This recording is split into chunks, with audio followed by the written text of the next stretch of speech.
Hebreus capítulo 11, versículo 1. Ora, a fé é a certeza de coisas que se esperam, a convicção de fatos que não se veem. Pois pela fé os antigos obtiveram bom testemunho.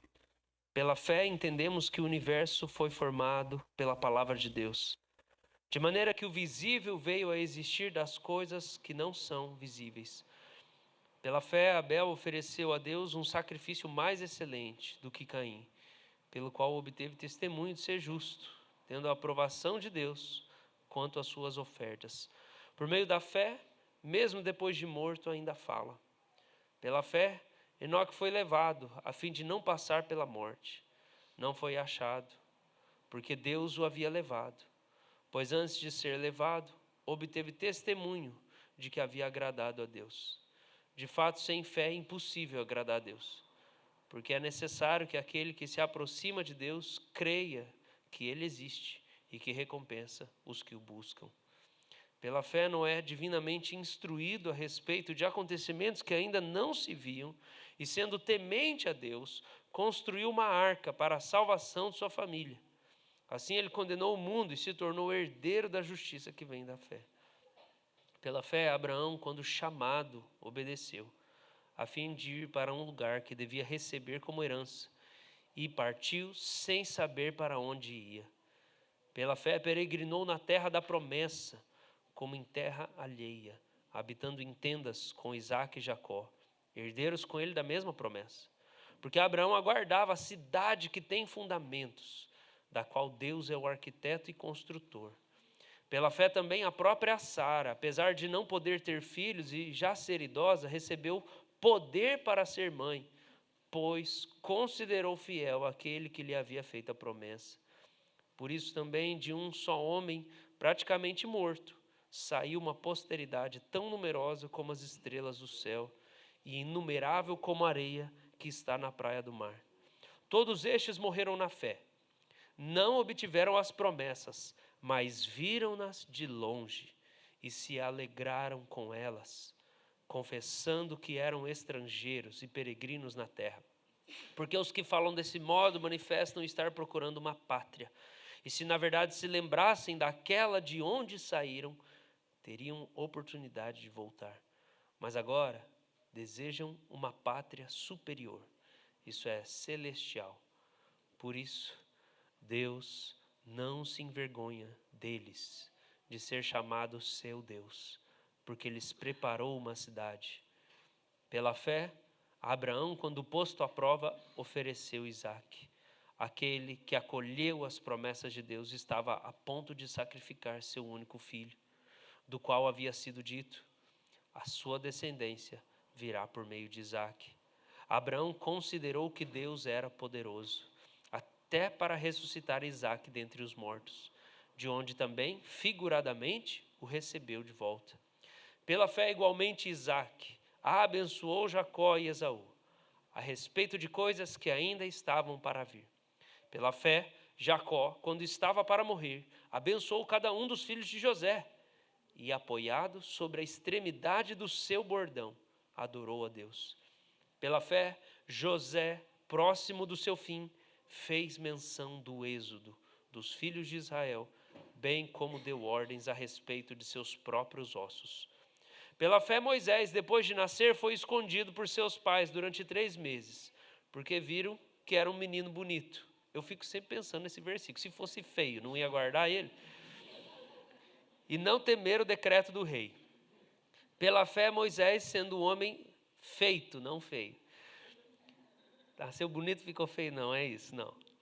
Recusou ser chamado filho da filha de Faraó, preferindo ser maltratado junto com o povo de Deus, a usufruir prazeres transitórios do pecado. Ele entendeu que ser desprezado por causa de Cristo era uma riqueza maior do que os tesouros do Egito, porque contemplava a recompensa. Pela fé, Moisés abandonou o Egito, não ficando amedrontado com a ira do rei, pois permaneceu firme, como quem vê aquele que é invisível. Pela fé, celebrou a Páscoa e o derramamento do sangue, para que o exterminador não tocasse nos primogênitos dos israelitas. Pela fé, os israelitas atravessaram o Mar Vermelho como por terra seca. Inclusive esse texto, o apóstolo Paulo cita em 1 Coríntios 10, eu expliquei lá, os irmãos da Igreja Batista me chamaram para falar no acampamento, eu expliquei para eles esse texto. 1 Coríntios 10, o apóstolo Paulo fala assim, que o povo foi batizado pelo Mar Vermelho. Só que o texto fala que eles não encostaram na água. Então, batismo nem sempre precisa de muita água. Eles entenderam tudo, é só coração empedernido.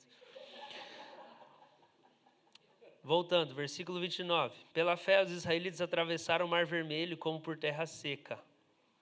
Olha só que legal o resto do versículo agora. Olha que legal.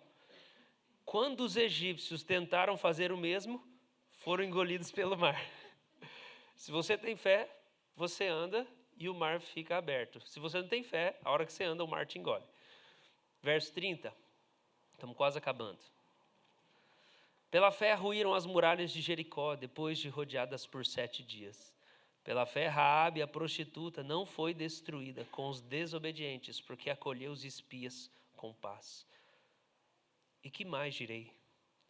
Certamente me faltará o tempo necessário para falar de Gideão, de Baraque, de Sansão, de Jefté, de Davi, de Samuel e dos profetas, os quais, por meio da fé, conquistaram reinos, praticaram a justiça, obtiveram promessas, fecharam a boca de leões, extinguiram a violência do fogo, escaparam de ser mortos à espada.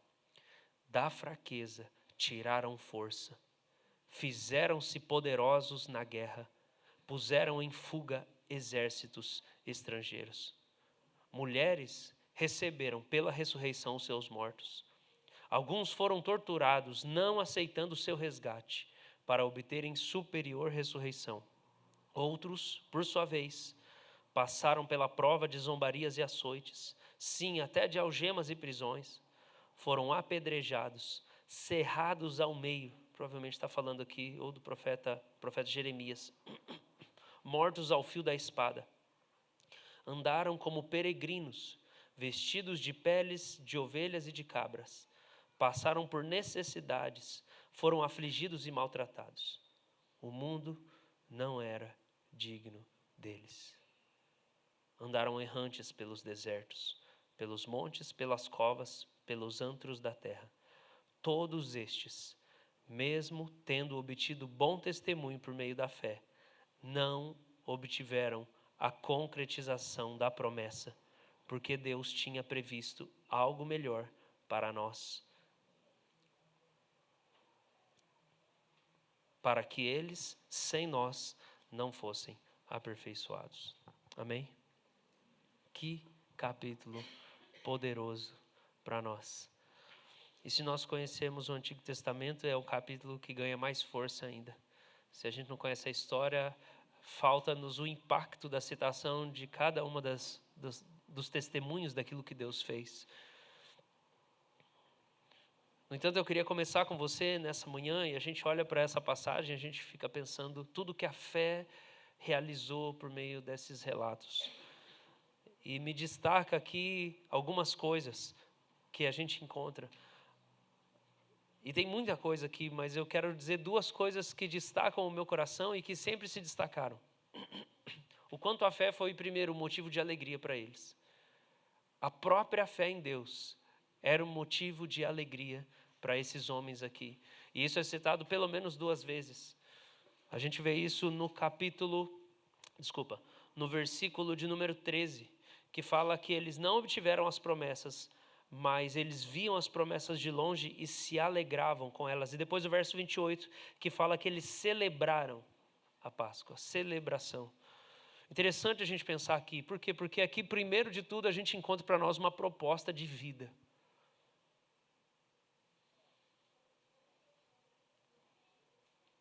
De que nós, como cristãos, podemos buscar como a razão de alegria da vida, a fé em Deus. A nossa fé pode ser o motivo da nossa alegria. a nossa confiança em Deus pode ser o motivo da nossa alegria. A gente vive num tempo hoje em que a simplicidade foi perdida. A gente não tem mais gente simples, as pessoas estão muito complexas. E as pessoas têm muita ambição diversa, são muitas coisas que elas querem para a vida.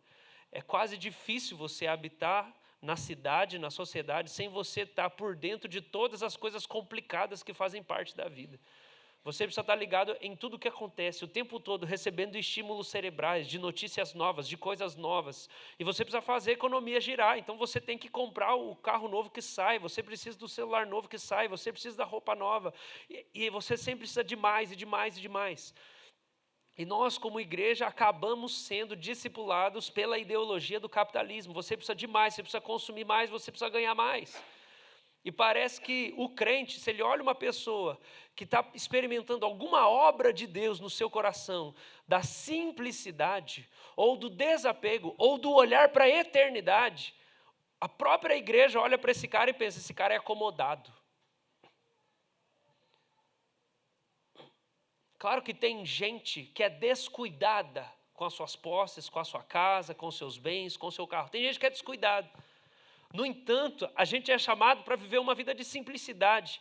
E se a gente encontra algumas pessoas no meio da vida da igreja, em que elas parecem que não estão tão ligadas em todo o desenvolvimento tecnológico, ou em acumular mais, experimentar mais, eu posso dizer até viajar o mundo, porque hoje está mais fácil isso, e é maravilhoso. Eu já viajei para alguns lugares distantes daqui. Mas eu queria tanto que a gente pudesse abrir o coração para que a própria palavra pudesse modelar a gente, modelar o nosso entendimento de vida boa e saber que a alegria da nossa vida pode ser a própria fé. A fé pode ser suficiente para dar alegria para nós. A certeza das coisas que Deus tem preparado para comunicar para nós, mesmo que a gente ainda as veja de longe. E a fé aqui não é fé de que eu vou ganhar um carro novo. A fé aqui não é fé de que finalmente eu vou morar numa casa grande um dia. Não é essa a fé. É a fé das recompensas de confiar em Deus. Passa por recompensas materiais? Claro que passa. Deus promete uma terra, Deus promete casa, Deus promete cuidado para o seu povo. Mas as bênçãos superiores, elas são as bênçãos da própria comunhão com Deus, da própria graça de Deus na nossa alma. E quando a gente olha para aqui, para esses heróis da fé, chamados de heróis da fé, a gente está falando de pessoas que tinham alegria.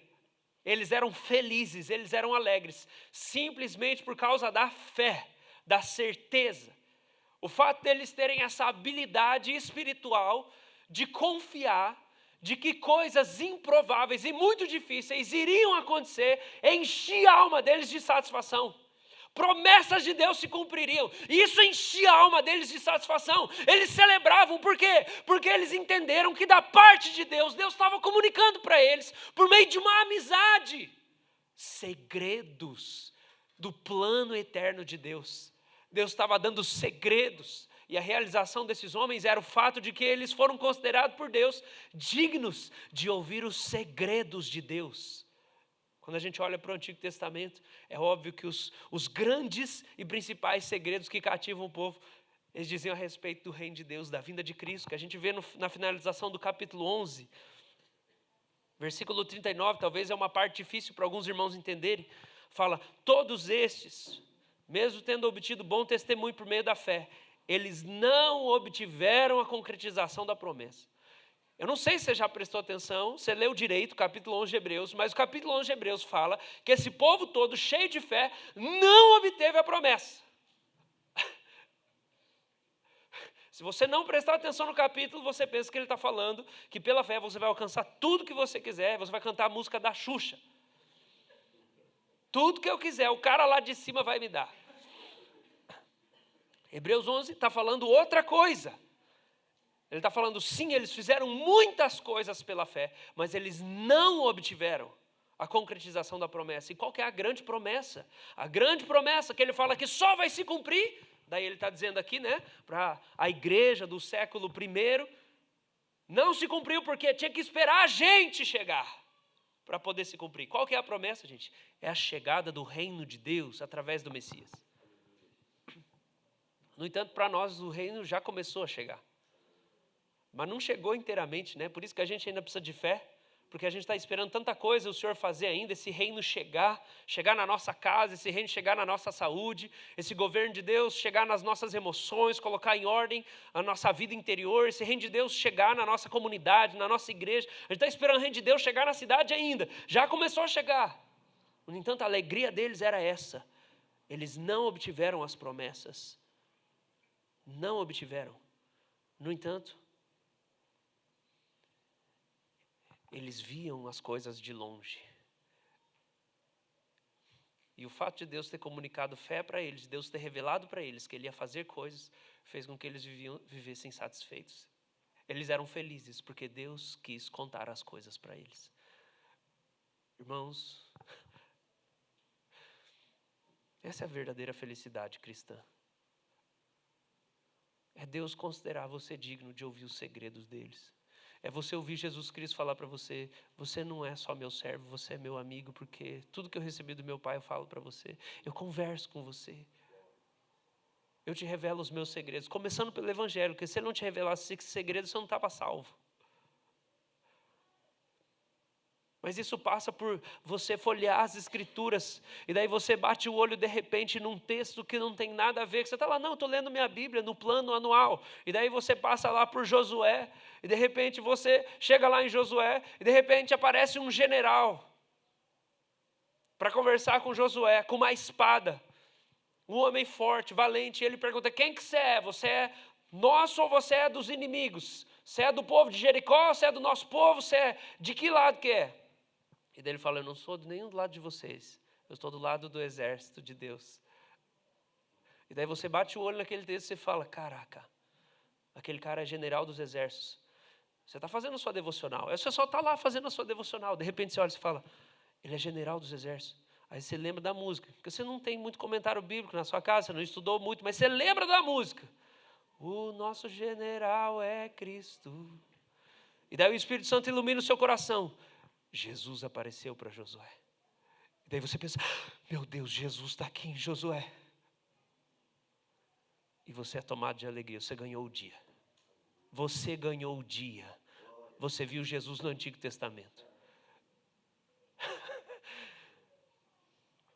Deus te deu o entendimento de que Jesus é o general dos exércitos de anjos celestiais. E de repente passou na sua cabeça, vamos para o Apocalipse. Aí você viu lá o cavaleiro no cavalo branco, e atrás dele seguindo um exército. Você pensa, é Jesus. Você ganhou o dia, seu coração foi enchido de fé. Você não viu ainda. Você não viu ainda. Você não viu ele na sua frente, mas essa convicção encheu você de alegria. E essa é a alegria da sua vida. Você não precisa de outra coisa. Você não fecha a Bíblia ansioso, não, mas eu preciso do iPhone 15.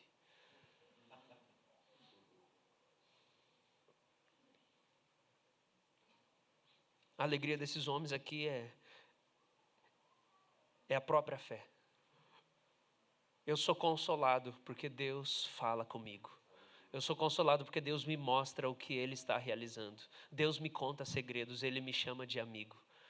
Esse é o maior privilégio da vida, meus irmãos. A própria Escritura vai falar que quem é o pai da fé? Quem é o pai da fé?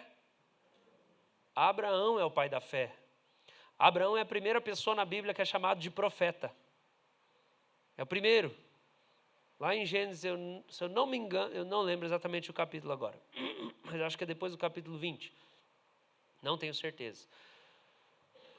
Mas Abraão é chamado de amigo de Deus. O apóstolo Paulo fala da gente pisar nas pegadas do nosso pai da fé. A gente pisa nas pegadas dele. Esse é o privilégio da gente viver pela fé, é a gente ser chamado de amigo de Deus. Isso deveria ser a felicidade da sua vida e da minha vida. Outra coisa que esse texto aqui fala para nós também, versículo 26, é a parte de Moisés, que para mim é uma das minhas partes preferidas. 24, 25, 26. Moisés, pela fé sendo um homem feito, recusou ser chamado filho da filha de Faraó, preferindo ser maltratado, sofrimento. A fé promove a opção de sofrer por obediência. Sofrimento por obediência. Moisés escolheu ser maltratado. Olha só, essa fé leva a gente para o sofrimento. Primeiro, ela leva a gente para uma satisfação. Eu sou amigo de Deus, Deus fala comigo, Deus me revela segredos.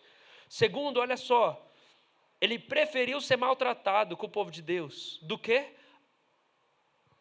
Do que usufruir prazeres transitórios.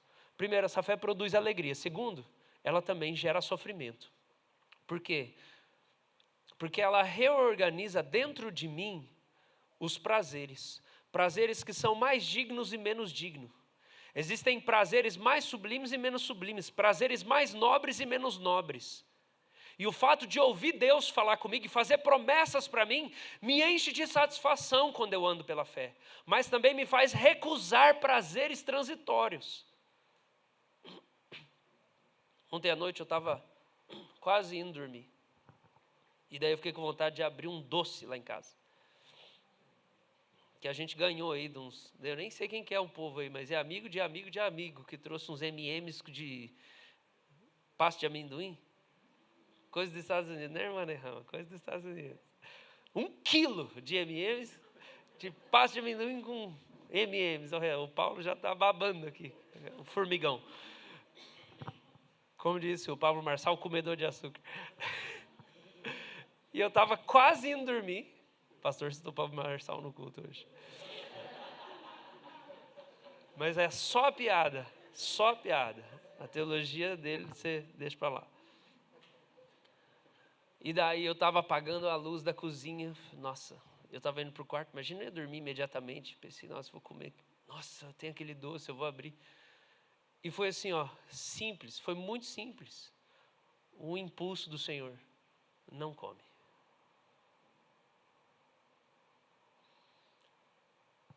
E eu sabia que se eu não comesse aquele doce, eu estava respondendo a um impulso do Espírito Santo. Não come, agora não. E eu fui para o quarto e não comi. É muito pequenininho. Mas esse texto fala que Moisés, pela fé, ele opta por se abster de alguns prazeres temporários. E a fé nos ajuda a classificar prazeres mais sublimes e menos sublimes. O apóstolo Pedro fala que da presença de Deus existe uma alegria cheia de glória. Então, existe alegria com glória e alegria sem glória. Incorruptível. O que quer dizer uma alegria cheia de glória? É uma alegria que promove santidade, ela alimenta a santidade. É o prazer dessa manhã de estar aqui adorando na casa de Deus. É uma alegria cheia de glória, é o prazer de louvar na casa de Deus e sentir a presença do Senhor. É o prazer de estar com pessoas de Deus, de ouvir a palavra de Deus, de praticar a palavra de Deus. São prazeres superiores. A fé é fonte de alegria e de prazer para o povo de Deus. Mas ela também ajuda o povo de Deus a abrir mão de outros prazeres inferiores que às vezes são incompatíveis com aquela ordem de Deus, com aquela obediência que a gente tem que ter. Não dá para você ter tudo ao mesmo tempo. Não dá às vezes para você obedecer o Senhor e saciar um desejo da sua alma ao mesmo tempo. Você vai ter que fazer uma escolha. Não vai combinar, então você vai ter que decidir. E a fé também vai levar para esse lugar. Versículo 26, Moisés entendeu que ser desprezado, de novo, sofrer por causa de Cristo, era uma riqueza maior que os tesouros do Egito. Ele entendeu que tinha um sofrimento que era sublime, era nobre, era glorioso. E ele sofria aquele sofrimento com alegria. Era um sofrimento da obediência.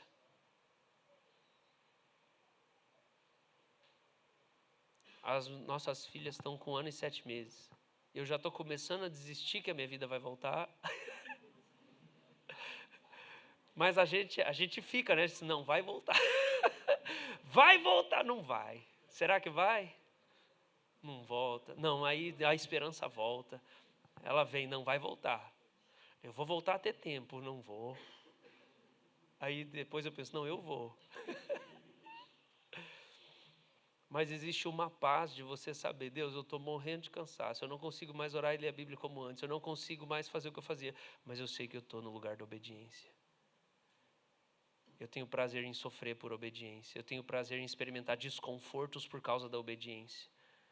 Eu tenho prazer em provar de alguns atritos por causa da obediência. A fé promove, ensina a gente a escolher os desconfortos que a gente tem que passar por obediência.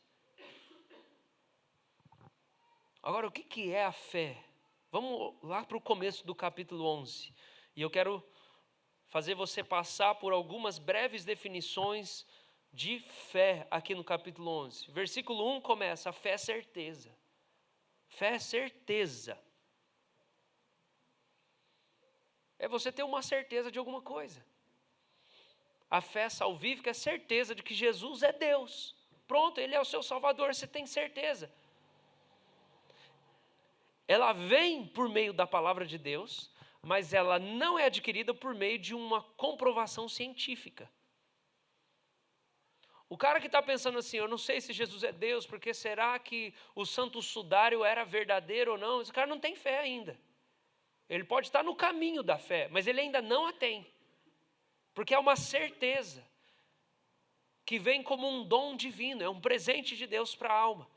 Talvez nessa busca dele das dúvidas, pensando na jornada de Tomé, ele vai recebendo a fé vai sendo adquirida. Mas na hora que a fé se assenta, a sua angústia ela se aquieta. Você não tem mais angústia, você está seguro. Pode ser que o incômodo seja parte da jornada da fé, mas quando você chega no Salmo 27, aquela música que a gente canta aqui na igreja, o Senhor é a minha luz, a minha salvação e fortaleza. Ainda que um exército se acampe contra mim e se estoura contra mim a guerra, a quem temerei. O cara que chegou nesse ponto, ele não está mais na dúvida. Ele fala assim, pode acampar um exército aqui ao redor, pode vir um monte de traficante aqui ao redor de casa, pode vir 10 pessoas me assaltar, eu não vou sentir medo. Esse cara já adquiriu a fé, ele obteve a fé já. Ele não está na dúvida. Quando você está andando na rua, você fica nervoso que aparece uma pessoa que está vindo na rua, não tem mais ninguém, você não sabe o que a pessoa pode fazer com você, você não adquiriu a fé ainda. Você não acredita ainda que o Senhor é o teu escudo. Você ainda não confia que Ele é a tua proteção. Você ainda não confia que Ele está com você na vida e na morte. Não, pastor, mas daí eu não sou... só que a sua fé ainda não foi aperfeiçoada nesse âmbito. Porque a fé é uma certeza que você tem, que você carrega. Ou no próximo declaração, é uma convicção. É uma convicção. E Deus derrama isso em medida diferente sobre a igreja. A minha esposa, ela zoa que na volta da lua de mel teve um chacoalhado avião, e daí ela começou a chorar nervosa. Eu peguei na mão dela, comecei a orar com ela, tal, para ela ser consolada. E daqui a pouco ela olha para mim, ela fala assim, você está sorrindo? E daí eu segurei, fiquei quieto. Você está feliz? Se esse avião cair? Eu falei, você sabe, eu sou doido para ver Jesus, né? Eu não tenho fé para todas as coisas, mas esse é um tipo de coisa que eu tenho certeza absoluta, convicção. Estou doidinho. A hora que chegar a minha senha, eu vou encontrar Jesus. Outras pessoas têm fé para outras coisas, mas é uma convicção, é uma certeza que Deus dá para você. Outro dia a gente estava também numa situação aqui, compartilhando a minha experiência pessoal, porque esse é um capítulo só de experiência, então cabe bastante experiência. Uma pessoa veio me ministrar e entregar palavras proféticas e falou assim, você é alguém que tem uma paz incomum. Foi isso que ela disse. A pessoa não me conhecia, e daí ela começou a orar e falou assim, você vê uma tempestade e você fala assim, uma tempestade. E daí eu comecei a rir, chorar e tal. Porque é verdade mesmo. Deus me deu esse tipo de fé. Problemas, eu olho, tá tudo bem, é um problema. Não quer dizer que às vezes eu não fico ansioso, mas é uma segurança, é uma certeza. E é importante você identificar as manifestações ou tipos de fé que Deus colocou na sua vida, na sua jornada, para você perceber que Deus está com você. Existem seguranças que Deus te deu na sua caminhada de fé, que talvez você nunca percebeu. Não é o seu temperamento, para de roubar a glória de Deus. Não, esse é o meu jeito, para de roubar a glória de Deus. É uma paz, é uma segurança, é uma tranquilidade, é uma confiança, isso vem de Deus, é uma obra do Espírito Santo. Você já parou para pensar que você desconhece tudo que o Espírito Santo faz em você? Quão amplo é o trabalho do Espírito Santo dentro da sua alma? E que tem coisas que você pensa assim, não, esse é o meu jeito. Para de roubar a glória de Deus. Isso é a graça do Senhor, gerando fé em você, te dando segurança para realizar e viver de uma maneira melhor nesse mundo caótico. É uma segurança, é uma convicção. Mas o verso 3 fala que fé também é uma compreensão. Pela fé entendemos que o mundo foi criado pela palavra. É uma fórmula, desde a antiguidade, Anselmo de Cantuária e diversos outros pensadores falavam, eu creio para entender. A fé me ajuda a estudar, a fé me ajuda a entender. Ela ativa um lado da minha inteligência, da minha racionalidade. Então, pela fé, eu adquiro o entendimento espiritual sobre as coisas. Então, ela não é só uma certeza, mas ela é como se ela iluminasse a minha própria razão. Pela fé, eu entendo as coisas, eu alcanço o discernimento, eu consigo ver a lógica das coisas de uma maneira que eu não tinha antes. Pula para o verso 6. Ou melhor, vamos deixar o verso 6 para o final, porque esse para mim é o verso mais importante do capítulo inteiro. Verso 7 fala que pela fé Noé foi instruído. Então o que é a fé? A fé é uma instrução divina que você recebe. A fé é uma orientação divina. Pela fé Noé foi instruído divinamente para poder fazer a arca. Porque ia chover, mas nunca tinha chovido antes. Então ele recebe divinamente essa ordem, essa orientação. A fé é uma instrução divina para você fazer alguma coisa. E você vai dizer, mas da onde? Você fala, eu só sei que eu tenho que fazer isso. Eu só sei que é esse caminho que eu preciso tomar. Eu sei que essa é a direção. E daí as pessoas podem vir, mas não faz sentido, não é plausível. Por que você vai fazer isso? Você vai sair prejudicado. Você assim, eu sei que eu tenho que fazer isso. Você já passou por isso? Alguém já passou por isso, gente? Você tinha certeza que tinha que fazer? Faz o sinal aí com a mão, para eu achar que eu não sou o único louco aqui. Ok. Olha o verso 8. O que é descrito como fé? A fé é um chamado. A fé é um chamado. Abraão, pela fé, foi chamado. Então a fé é a certeza de que Deus está chamando você também. Também é isso, é uma convicção, Deus está me chamando. Deus me chama pelo nome. Deus está sendo pessoal comigo. A palavra de Deus não é para todo mundo simplesmente assim, genérico. É para mim. Deus está me chamando através desse versículo. Deus está me chamando através dessa mensagem. Para Abraão era uma coisa muito específica. Estava chamando, sai da sua terra, do lugar que você mora. Sai da sua casa, da sua região. Muda. Pega tudo, pega os bois, os gados, sua família inteira aí, sua esposa, todo mundo aí, servos, servas, e sai. E vai. E não leva parente, daí ele leva Ló, não dá certo. Vai embora. Para onde? Não vou te falar, você só vai. O cara precisa ter muita convicção. Ele precisa ter fé para fazer isso. Isso, na vida de alguns, significa uma mudança drástica de área de trabalho. Você tinha certeza que era para você fazer medicina. E daí, de repente, Deus fala com você, não tem nada a ver com isso, seu chamado. Você vai jogar bolinha para o alto e falar de Jesus. Assim, eu acho muito difícil Deus mandar fazer isso, mas pela fé tudo é possível. E eu creio que Deus pode fazer tudo isso. Ou para alguns pode ser aquilo que a gente sabe também você vai ser pastor, você vai ser missionário. Você vai para uma ordem, onde todo mundo vai achar vocês esquisitos, porque não tem ordem monástica evangélica. A não ser Tezé, mas algumas coisas bem escondidas. De repente, você vai entrar para uma ordem. Ninguém nem vai entender o que é ser uma irmã freira evangélica, mas é isso. É um preço que você vai pagando.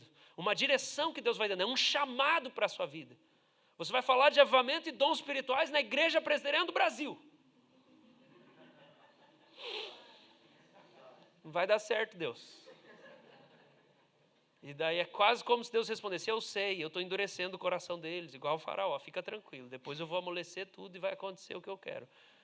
Até acontecer a gente fica, é o Senhor mesmo, Deus? É isso mesmo, Deus?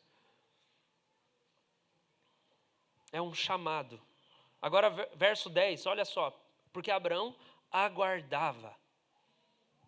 A fé coloca a gente para a espera, numa expectativa. É uma certeza que te faz ter expectativa. Pode esperar.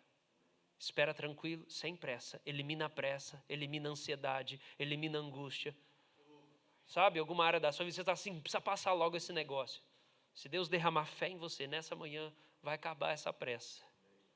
Eu preciso logo passar essa fase, eu preciso logo chegar em tal lugar, eu preciso logo viver tal coisa, eu preciso logo chegar. Deus vai te ensinar a esperar. A fé vai aquietar você.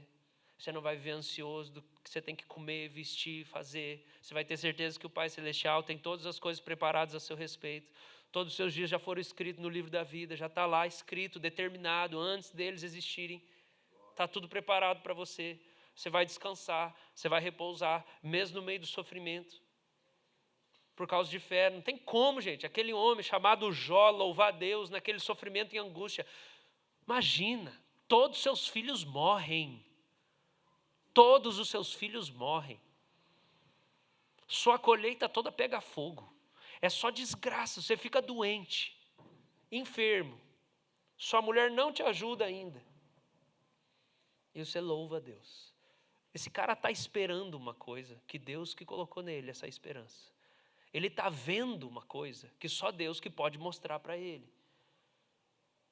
Versículo de número 11, a fé significa considerar Deus fiel. É ver a glória de Deus, é ver os atributos de Deus. Fala que Sara, idosa. Então, talvez aqui a gente tenha alguém que tenha 70 anos, talvez a gente tenha alguém aqui que tenha um pouco mais. Imagina você agora, gestando um bebê. Às vezes é difícil, né? Agachar. Ai, as articulações, tudo vai doendo. Vai ter um bebê agora, uma barriga agora. Com 20, 30 anos, você deita na cama já com aquela barriga, você nem dorme direito. Imagina com 70, 80. Mas o texto fala que, por que ela se tornou mãe? Ela recebeu o poder, porque ela considerou Deus fiel. Ela considerou Deus fiel. Ela olhou um atributo de Deus. Deus é fiel, quando Ele fala, Ele faz. Isso é fé. É olhar para Deus, é ver que Deus não muda. É ver a glória, a beleza de Deus, o caráter de Deus. Verso 13, esse aqui é lindo. É ver as promessas de longe. No verso 13, fé é descrito como ver as promessas de longe. Deixa eu te fazer uma pergunta. Você tem carregado com você promessas de Deus? Primeiro, sobre a sua vida. Segundo, sobre a igreja onde Deus te colocou. Você vê de longe promessas de Deus se cumprindo? Se você não vê promessas de Deus de longe, o seu ânimo espiritual é muito pequeno. É por isso que talvez você começou a negociar a santidade. Por isso que a sua vida de oração começou a morrer. Por isso que você não busca mais Deus como você buscava antes. Por isso você não tem mais sede da palavra de Deus. Por isso você está desanimado com a igreja. Você está desanimado com a vida de fé. Por quê? Porque você não está vendo mais as promessas. Eu quero dizer para você uma coisa. João capítulo 10 fala que o bom pastor fala, e as ovelhas ouvem a sua voz. Deus fala com você e Ele tem promessas para você. Não existe nenhum crente para o qual Deus não tenha promessas. Claro, vamos começar com as bíblicas, obviamente, as promessas do Evangelho, mas essas promessas vão se tornando personalizadas para a sua vida. Deus tem promessas específicas, personalizadas para você, para a sua vida. Você tem ouvido as promessas de Deus e carregado no seu coração? Porque se você não carrega e não vê elas de longe, pela fé, o seu ânimo espiritual ele acaba. Não faz sentido mais ter vida de oração. Não faz sentido mais se separar. Não faz sentido resistir à pornografia. Não faz sentido mais resistir à ganância, à cobiça. Não faz sentido mais você buscar a santidade, reformar o seu linguajar para parar de falar palavrão. Eu agradeço ao Senhor porque Ele trabalhou isso na minha vida muitos anos atrás. Esse negócio do palavrão. A gente foi lá para o Legendário e daí tinha gente de todo tipo, tinha gente crente, tinha gente não crente. Mas os caras do meu time falavam palavrão o tempo inteiro. Toda hora eu ouvia palavrão. E eu estava assim, meu Deus do céu. Nunca passei, eu não lembro a última vez que eu passei tanto tempo ouvindo tanto lixo. E quando você vai ficando num ambiente assim corrompido, Satanás começa a seduzir você pela repetição. Como é que é? Acomodação, o acostumamento, eu ia falar, pelo costume.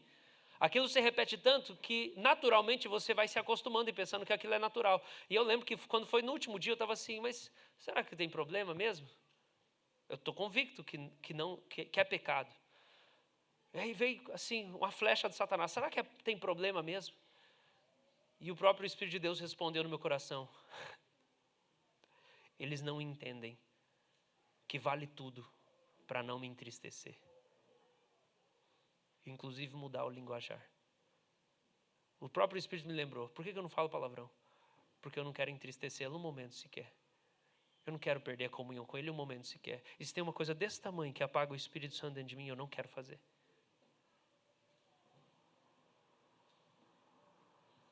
Essas coisas não fazem sentido se você não vê as promessas de Deus para a sua vida. Você precisa ver de longe as promessas. Isso é fé.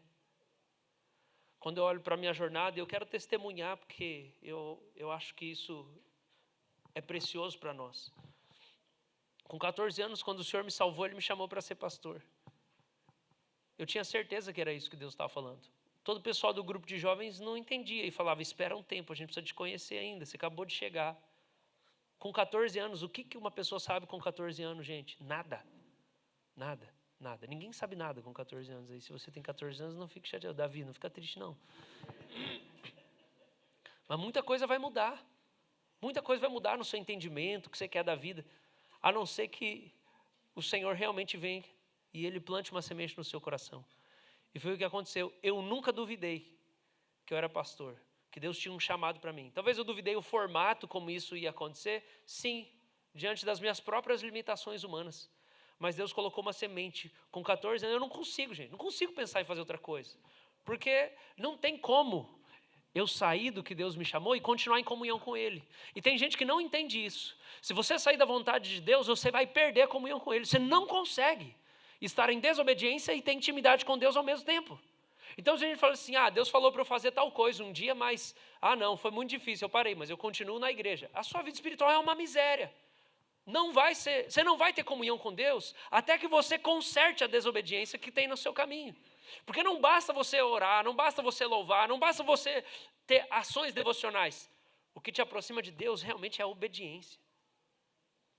Então, até nos momentos mais difíceis, eu sempre pensava, eu não tenho coragem de parar de fazer esse negócio aqui. Por mais que eu seja ruim, porque eu sei que eu vou perder a comunhão com Deus.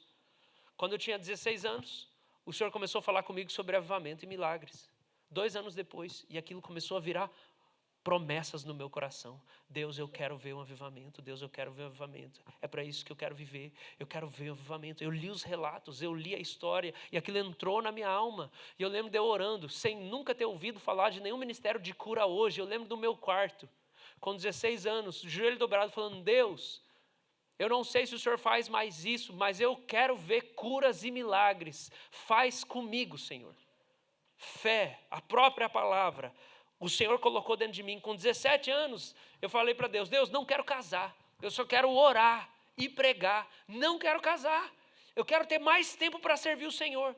E a gente estava numa reunião de oração, era uma sexta-feira à noite. Com 17 anos, Deus falou, eu vou te dar uma esposa. E daí Ele falou o porquê. E daí eu falei, então eu não vou ter mais jeito, não vou ter como fugir. Eu estou relatando essas coisas porque eu quero que os irmãos entendam que a nossa caminhada com Cristo, ela é recheada, precisa ser de promessas que Deus faz ao longo dos anos, de coisas que Deus põe no nosso coração e que vão dando direção para você. E você precisa carregar isso com você. E eu fiquei esperando, então daí comecei a orar, Deus, onde é que essa mulher está? Eu não sei, eu espero que ela já tenha nascido, eu sempre orava isso. Eu espero que ela já tenha nascido. Tudo é possível, né? Deus faz umas coisas loucas. Eu espero que ela já tenha nascido, abençoa, enche ela do Espírito Santo, faz ela uma mulher de oração. Eu orava todo dia a mesma coisa. Eu tinha 17 anos, foi só com 24 anos que Deus mostrou quem que era. Aos 19 anos, pela primeira vez, eu vi o ministério de operação dos dons espirituais de maneira ampla. E daí eu tive fé, eu falei, é isso, eu quero isso. Eu vou buscar isso para a vida da igreja. Eu quero que isso aconteça. Foi fé. Aos 20 anos, o Senhor me desafia a plantar uma igreja, com 20 anos de idade. Essa igreja aqui foi fé, convicção. É isso, vamos lá. Depois, com 21 anos, eu lembro, eu fiz minha primeira viagem internacional. Fui para os Estados Unidos, passei 40 dias lá, eu não tinha um centavo. Deus mandou gente para pagar tudo, as passagens daqui para lá, de lá para lá mesmo. Eu fui para a Flórida, fui para Chicago, fui um monte de lugar, fui em festival. Eu tinha lugar que eu fui que eu não tinha onde ficar. E eu bati na porta lá, não tinha smartphone não, gente, em 2011. Se tinha, eu não tinha, acho que já tinha, né? Mas eu não tinha. Não tinha. Os caras me acolheram lá, dormi nos cantos, pela fé, a alegria da minha vida. Um mochilão com 21 anos, sem dinheiro nenhum. Eu entrei numa igreja presbiteriana, a primeira de Chicago. Estava cheio de turista lá, um prédio imenso, assim, histórico. Falei, vou pregar aqui. Era à tarde, levantei e comecei a pregar. Eu era seminarista ainda. Falei, eu sou seminarista presbiteriano. E comecei a falar de Jesus para os turistas tirando foto lá. E eles sentaram todo mundo bonitinho. E eu falei de Jesus e preguei. Coração em chamas, movido pela fé. Depois, com 24 anos, o Senhor falou, você vai casar com essa mulher aí. Eu tive que esperar 3 anos. Porque ela não tinha ouvido a mesma coisa. Eu não estava no padrão FIFA.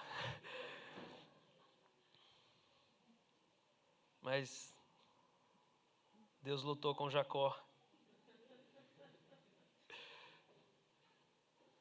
E eu lembro quando eu tinha 25 anos, o Senhor falou que eu ia ter filhos gêmeos. Isso eu lembro. A gente não estava namorando, o Senhor trouxe ao meu coração, você vai ter gêmeos. O que a gente faz então com a fé? E a gente já vai orar. Eu quero falar rapidamente algumas coisas que você faz com a fé. Primeiro, as promessas que Deus te deu, as coisas que Deus falou no seu coração, você precisa, em primeiro lugar, alimentar a expectativa.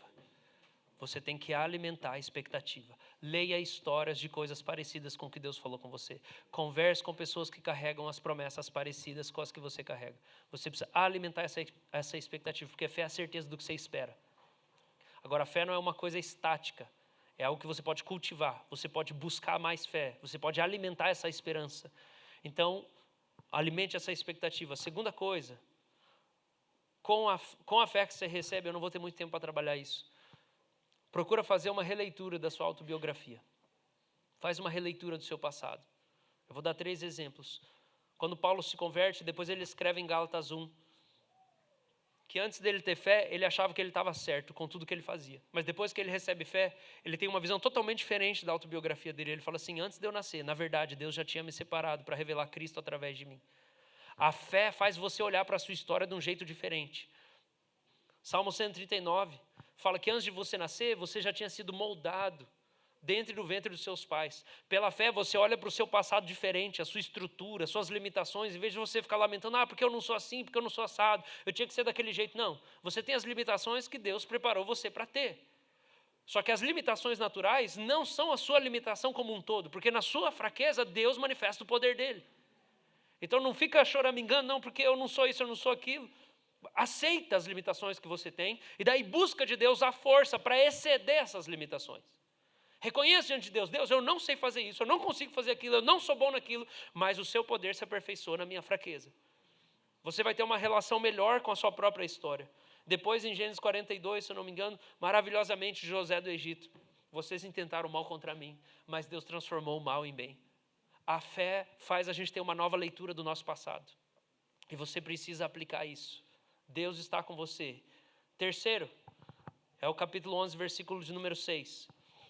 Para mim, o versículo mais importante de todos.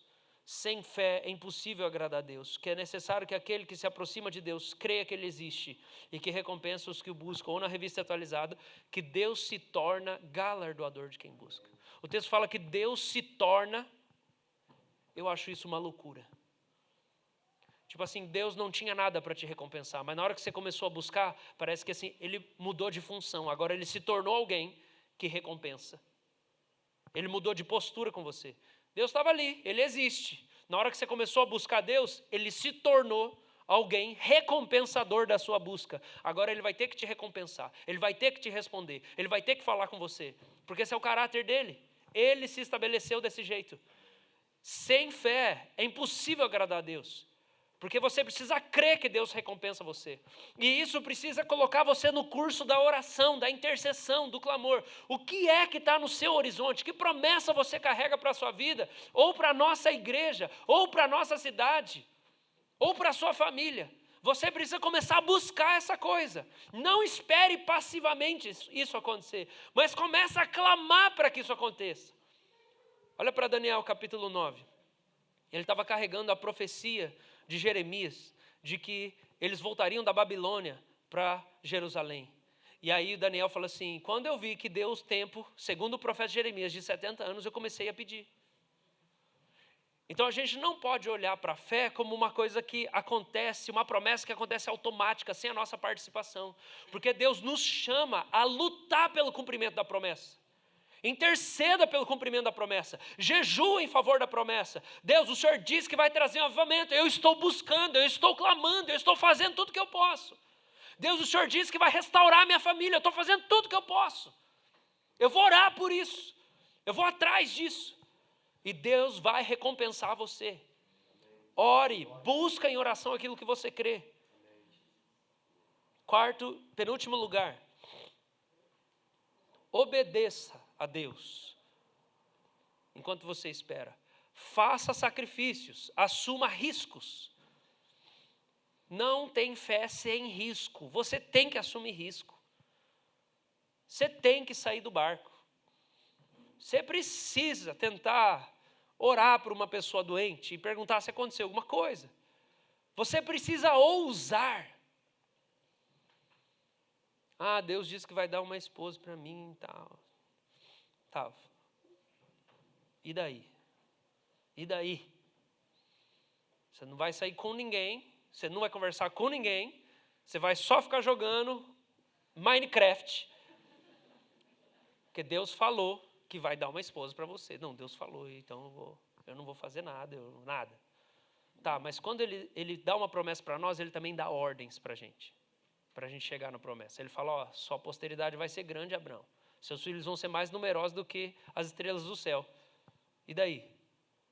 Não vai ser um salto assim, ó, de repente, vão ter orientações que Deus vai dar e você tem que obedecer. Obedeça a Deus enquanto você espera a promessa se cumprir. E em último lugar, não menos importante, declare audivelmente o que você crê que Deus vai fazer. Fale em voz alta. Pastor, de onde você está tirando isso? Vai ler os Salmos. Vai ler os Salmos. Declare em voz alta, diga, eu creio que Deus vai derramar um avivamento nessa igreja. Eu creio que Deus vai restaurar os relacionamentos familiares. Eu estou esperando que Deus vai curar essa doença. Pastor, mas e se Deus não curar? O seu papel é exercer a fé. Quem vai fazer é Deus. Eu prefiro arriscar. E se no meio do caminho alguma coisa eu errei, eu prefiro do que ficar a vida inteira assim, sem fazer nada, apático, sem buscar, sem lutar. E eu sei que Deus é meu amigo. Eu sei que se eu estiver buscando uma coisa que está bem fora, Ele vai falar comigo. Mas Ele vai falar comigo porque eu estou buscando Ele, porque eu estou buscando o cumprimento das promessas dEle.